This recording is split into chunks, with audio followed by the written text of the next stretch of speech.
ملك طاف الأرض بلغ مغرب الشمس ومطلعها، فمن يكون؟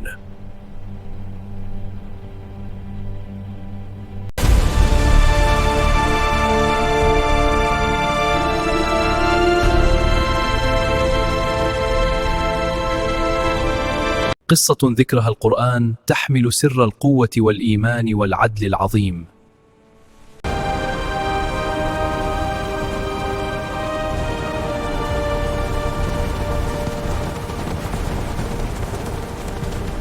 سنبلغ أقصى الأرض ولن يمنعنا شيء بإذن الله.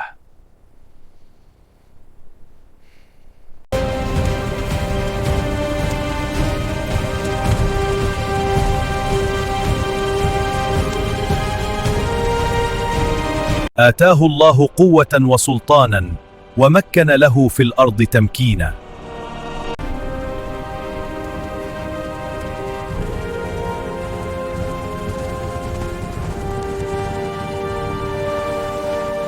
حتى إذا بلغ مغرب الشمس وجدها تغرب في عين حمئة.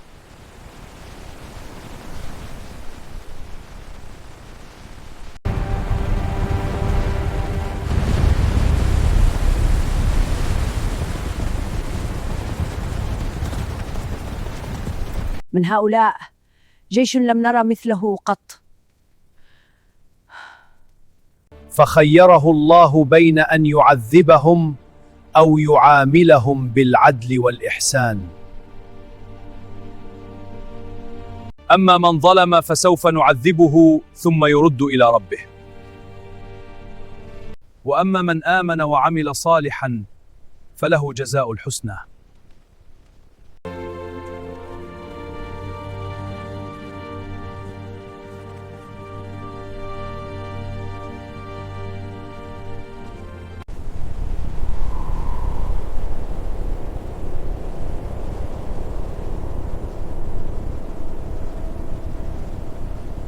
ثم اتبع سببا حتى بلغ مطلع الشمس على قوم بلا ستر.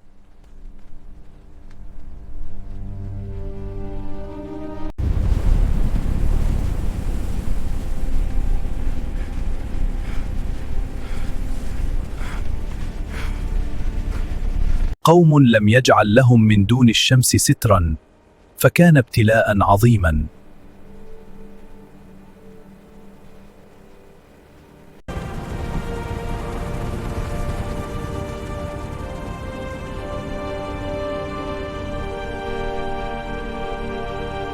ثم بلغ بين السدين حيث الخوف الحقيقي ينتظر.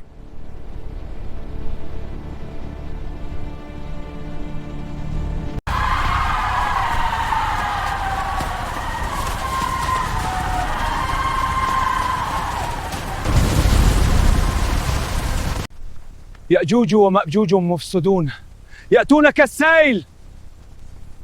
قوم عجزوا عن ردهم فطلبوا العون من ذو القرنين.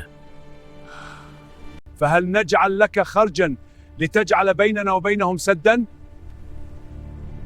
ما مكني فيه ربي خير فأعينوني بقوة.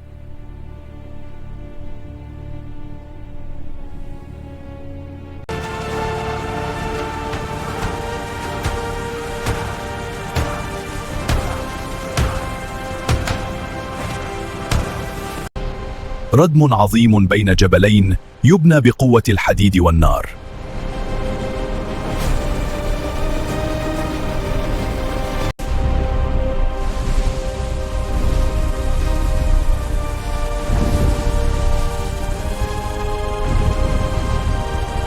حتى إذا ساوى بين الصدفين قال انفخوا حتى اشتعلت نارا.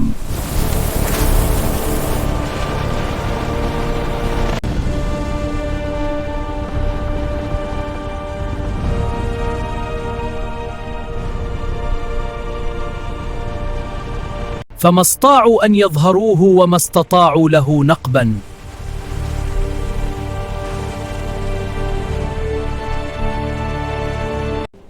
هذا رحمة من ربي، فإذا جاء وعد ربي جعله دكاء.